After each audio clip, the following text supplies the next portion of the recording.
An daingen, bailile dríochta iarthar Curie. Tíagpáidí ó sé san Ghaeltacht Cloistear Corcaigh Murphy's Ice Cream, an mar bio.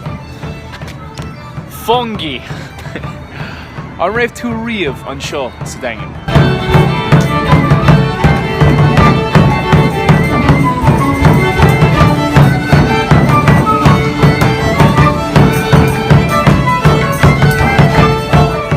Is baile an cultúrtha é an daingen. Tá cuid imeachtaí agus féilte arsúil anseo gach bhliain.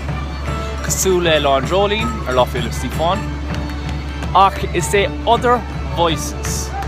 An féile is cotíonnta anseo.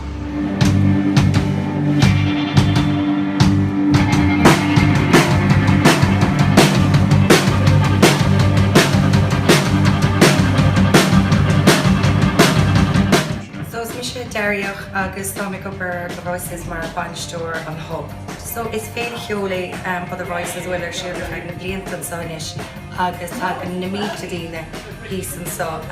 Stochúid sé níos mó ar nós féidir cheol na blianta déarnach.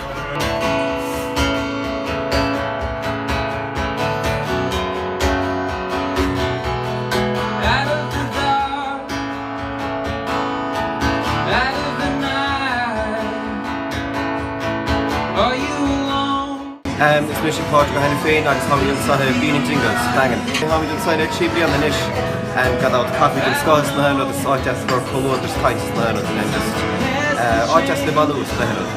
Ha other voices an ha done big economies and exchange sa jo is still as ha an ha point less fail a lot here it's been a lot long double the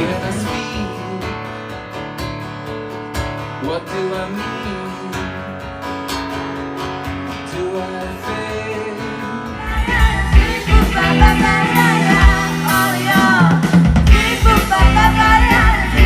Every year on The Voices I expect loads of great music, to discover new artists and just have a crack. The best thing about The Voices is just getting up in the morning, making your way around town really leisurely and eating food